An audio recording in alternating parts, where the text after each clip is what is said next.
시청자 여러분 안녕하십니까. 국민의힘 한동훈 비대위원장을 비롯해서 비대위원 명단이 발표가 됐습니다. 지명직에는 구자룡, 장서정, 한지아, 박은식, 윤도현, 김예지, 민경우, 김경률, 이 당연직에는 윤재욱 원내대표, 유어동 정책위 의장 이렇게 해서 비대위원장을 포함해서 모두 11명으로 구성이 됐습니다. 그리고 사무총장에는 장동혁 의원은 조선 의원입니다. 자, 여의도 연구원장에는 홍영림 전 조선일보 기자가 선임이 됐습니다. 한동훈 비대위원장은 생리학적 나이는 중요하지 않다. 생각이 중요하다. 그리고 정치인만 하는 게 아니라 가능하면 비정치인 위주로 하겠다라고 이야기를 한 적이 있습니다. 자, 그런데 이 비대위원 총 11명인데 문제가 없느냐? 문제가 있습니다. 민경우 비대위원의 노인 폄하 발언에 대해서 김호일 대한노인회 회장이 28일 어제 성명서를 통해서 한동훈 비대위원장이 민경우 소장을 비대위원에 임명한 조치에 대해 경악을 금치 못한다면서 이같이 밝혔습니다. 국민의힘이 내년 4월 총선에서 1000만 노인 세대의 지지를 받고 싶다면 망언을 한 비대위원회 내정을 즉각 사퇴시키고 이런 실수를 저지른 한동훈 비대위원장이 즉각 사과하라 이렇게 요구했습니다. 문제가 된 민경우 내정자의 발언은 지난해 10월 달에 한 토크 콘서트에서 토론자로 나와가지고 민경우 이 사람이 이런 말을 했습니다. 자, 지금 최대의 비극은 노인분들이 정말 오래 산다는 겁니다.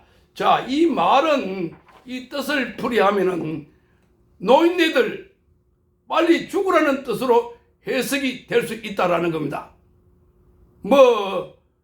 국어학자들이 이걸 어떻게 해석할지 몰라도 그러니까 노인네들이 빨리 죽으라 이런 뜻이 아닐까. 그러니까 대한노인에서 들고 일어나가지고 발칵했다라는 겁니다. 그러니까 아직도 그 앙금이 남아있어가지고 노인의 회장이 이렇게 민경우 이 사람 즉각 사퇴시키라 이렇게 말을 하고 있습니다. 자, 고 이승균 배우의 극단적인 선택과 관련해서 사회적인 추모 분위기가 고조되고 있는 가운데 이 문재인도 이승균 배우의 추모를 하면서 자, 검찰의 무리한 수사, 언론의 지나친 선정적인 보도 이것이 고인을 극단적으로 몰아갔다 이렇게 말하면서 비판했습니다. 자, 검찰 수사 관행이 전혀 개선되지 않고 있다 이렇게 비판을 한 겁니다. 자, 이에 대해서 많은 사람들이 문재인 정부 시절에 무리하게 했던 게 바로 문재인이다. 적폐청산을 하면서 많은 사람들에 대해서 무리한 수사를 해가지고 이 언론에 먼저 보도하고 그리고 검찰에 소환해서 포토라인에 세워가지고 망신을 주고 그렇게 해서 많은 사람이 돌아가셨습니다. 자, 여기 보면 이재수 전 국군 기무사령관 거기도 나중에 군인을 호송줄에 묶고 수갑을 채워가지고 그때 영장실질심사를 받으러 갈 때 이렇게 공개를 했습니다. 나중에 영장실질심사에서 영장이 기각이 됐습니다. 그러니까 이 국군 기무사가 세월호 유가족을 돕고 이랬는데 그걸 정보를 수집했다, 사찰했다 이렇게 몰아가지고 바로 문재인의 지시에 의해서 수사가 이루어졌던 것이었습니다. 자, 그렇게 한 당사자가 지금에 와서 완전히 딴소리를 하고 있다는 비판입니다. 자, 그 당시에도 변창훈 검사만 하더라도 거기에 파견 나와 있던 검사였는데 변창훈 검사 집에 쳐들어가 가지고 학생들인데 애들이 학교에 가지 않는 그 시간대에 압수수색한다고 깜짝 놀래가지고 온 집안이 그야말로 깜짝 놀랄 그런 상황이 벌어졌습니다. 공포 분위기를 만들었다. 자, 대한항공의 조양옥 회장은 가만히 백주대낮에 자, 기업을 빼앗기다시피 했다. 그러니까 기업을 빼앗다시피 했다 하는 겁니다. 빼앗았다. 자, 뭐 이사회에서 배제시키고 온갖 적폐머리를 다 해가지고 갑질한다 뭐한다 그래가지고 그래서 저 외국에서 한을 품고 돌아가셨다 하는 겁니다. 자, 그랬던 당사자인 문재인이가 지금 와가지고 자, 이성균 사건을 계기로 자, 언론이 너무하다, 검찰이 무리한 수사를 했다, 이렇게 비판하고 있습니다. 자, 그러니 많은 사람들이 이런 문재인에 대해서 내로남불의 전형이다, 이렇게 비판하고 있습니다. 내로남불의 전형이다. 자, 문재인은 자신의 SNS를 통해서 배우 이성균님의 안타까운 죽음을 애도한다, 이렇게 말했습니다.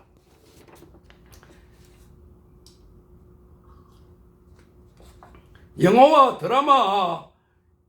드라마로 친숙했던 배우였기 때문에 마치 잘 아는 지인이 떠난 것처럼 안타깝다, 이렇게 말했습니다. 수사기관의 수사 행태와 언론의 보도 형태가 극단적인 선택의 원인으로 보여서 더욱더 가슴이 아프다, 이렇게 말하고 있습니다. 이처럼 슬프고 안타까운 일이 다시는 되풀이되지 않도록 후진적인 수사 관행, 보도 관행을 되돌아보는 계기가 됐으면 좋겠다, 이렇게 문재인이 말했습니다. 자, 과거 문재인 정부 당시에 행태들을 떠올리는 네티즌들이 지금 문재인에 대한 비판의 목소리가 폭발하고 있습니다. 자, 지난 2018년 세월호 유가족과 문재인 정부인 국방부가 구성했던 군 특별수사단 기무사와 국정원이 세월호 유가족을 미행하고 그 도청과 감청을 했다고, 또 해킹을 했다고, 불법 사찰을 했다고 주장해 왔습니다. 그리고 그 과정에서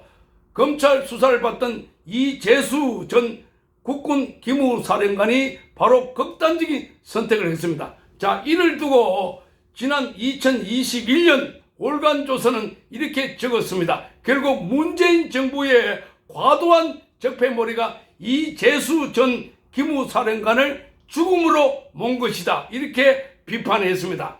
자, 이거 뭐 월간조선뿐만 아니라 그 당시에 많은 국민들이 여기에 비판했던 것이었습니다. 실제로 지난 2018년 12월 자, 이재수 전 기무사령관은 구속 여부가 결정되기도 전이었지만 수갑을 찬 채 이렇게 포토라인에 섰던 것이었습니다. 자, 이런 사람이 한둘이 아니었던 것입니다. 자, 본인이 너무나 불명예스럽고 치욕스럽게 당했다. 그래서 몸을 던졌던 것이었습니다. 자, 이렇게 가해자 편에 서서 총지휘했던 사람이 바로 문재인이 아니었던가. 자, 군 특수수사단은 문재인이 지난 2018년 7월 10일 날 인도 국빈 방문 중에 이렇게 문재인이 지시했습니다. 독립수사단을 구성해서 국군 기무사령부의 세월호 유족 사찰 의혹에 대해서 수사하라, 이렇게 지시했습니다. 이러한 정황들 종합해 보면은 결국 문재인 정부의 과도한 적폐몰이가 자, 이재수 전 기무사령관을 죽음으로 몬 것이다, 이렇게 그 당시 월간조선도 보도를 했고 곳곳에서 이런 비판이 쏟아져 나왔습니다. 이렇게 구성된 검찰 특수단의 결과도 많은 의문점을 낳았습니다. 당시 검찰 특수단에 의하면은 기무사와 국정원이 세월호 유가족의 동향이 기재된 보고서를 작성했는데 해당 보고서 대부분의 내용들이 유가족이 언론에 공개한 자료들을 수집한 것들이었습니다.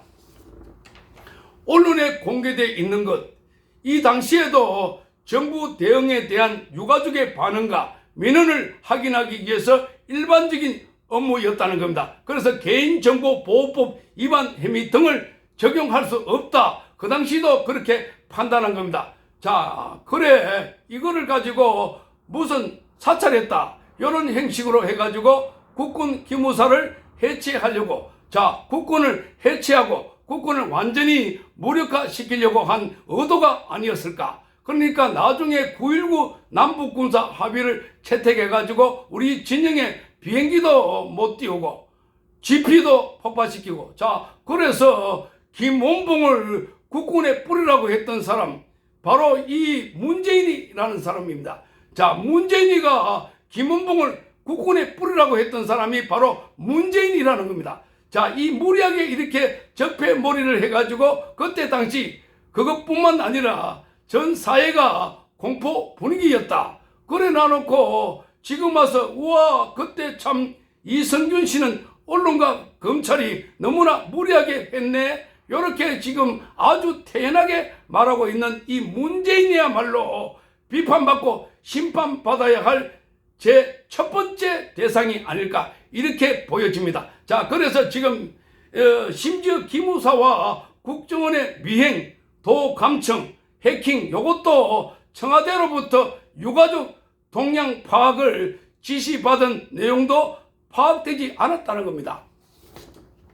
그런데도 뭐 그런 몰이를 해가지고 몰아갔던 것입니다. 자, 당시에도 문재인 정부의 가단 수사 과정이 이재수 전 기무사령관을 죽음으로 먼 것이다 하는 많은 비판을 받아왔는데, 이제 와서 문재인이가 수사기관의 수사 행태와 언론의 보도 행태가 극단적인 선택의 원인이다. 너무나 가슴 아프다. 이에 네티즌들이 붕괴하고 있는 것입니다. 자, 그 당시만 하더라도 이 언론사 안에도 적폐청산 기구를 만들어가지고 기자 PD를 불러가지고 조사하고, 이 MBC 같은 경우는 해고를 많이 시켰습니다. 정직. 자, 여기 조사받고 나간 뒤에 그 조사받은 사실을 외부에 알려도 처벌받고, 조사받으러 오라고 할 때 안 가도 처벌받고, 이런 공포 분위기를 조성했다. 자, 마치 과거에 뭐 인민위원회 같은 거 만들어가지고 경찰 안에서 정말 어마무시했습니다. 자, 곳곳에서 이렇게 강풍이 불었던 게 바로 적폐몰이였다. 자, 그 당사자가 지검에 와서 이런 사건을 가지고 야, 안 됐다. 자, 그러니까 조국도 야, 나도 피해자다. 이재명도 야, 이런 일 있으면 되나? 언론과 검찰이 이렇게 무리하게 하면 되나? 자, 이렇게 이재명은 그걸 올렸다가 자신에 대한 비판이 쏟아지고 정치적으로 이용한다니까 이 속 지워버렸습니다. 속 지워버렸습니다. 이재명이야말로 그 주변에 5사람이 극단적인 선택을 했는데 당사자가 바로 본인 아이가 이렇게 묻고 있는 것입니다. 자, 그러니 지금 이들의 내로남불은 끝도 한도 없다. 그러니까 지금 보수 진영에서는 계속해서 당하고 있다. 자, 지금도 저들은 가해자인데 마치 피해자 코스프레를 하고 있다는 겁니다. 자, 그래서 반드시 문재인 정부 5년을 심판을 해야 된다는 겁니다. 자, 윤석열 정부가 해야 될 일 중에 가장 큰 것 중에 하나는 자, 이들 전 정부에 대한 심판인데 그걸 초기에 하지 못했다는 겁니다. 그러니 방송 정상화도, 언론 정상화도, 그리고 사법 정상화도 지금 이제 겨우 1년 6, 7개월 지나서야 그러자마자 바로 코앞에 선거 맞물리니까 이 또 허지부지 되고 있는 이런 상황이 아닐까. 자, 그러니 지금 뭔가 때를 놓친 것 같다 하는 생각이 많이 드는 겁니다. 자, 지금 그러니까 민주당이 김건희 여사의 특검법에 수사 상황을 생중계하는 조항까지 넣었다 하는 것이 지금 알려지고 있는데, 자, 이렇다면 과거에 이 박근혜 전 대통령에 대해서도 이렇게 거의 생방송 하듯이 매일 중계하듯이 이렇게 보도를 했다. 자, 이래라 놓고 지금에 와서 자, 이런 식으로 언론이 너무 했다?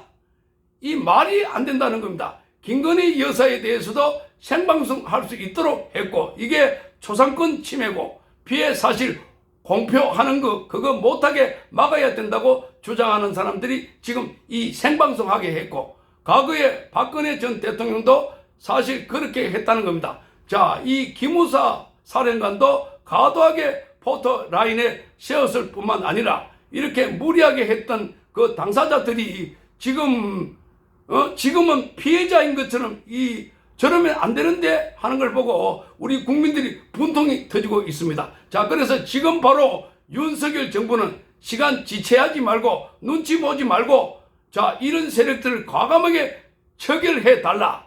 그게 시대의 요구이자 국민들이 바라는 거다.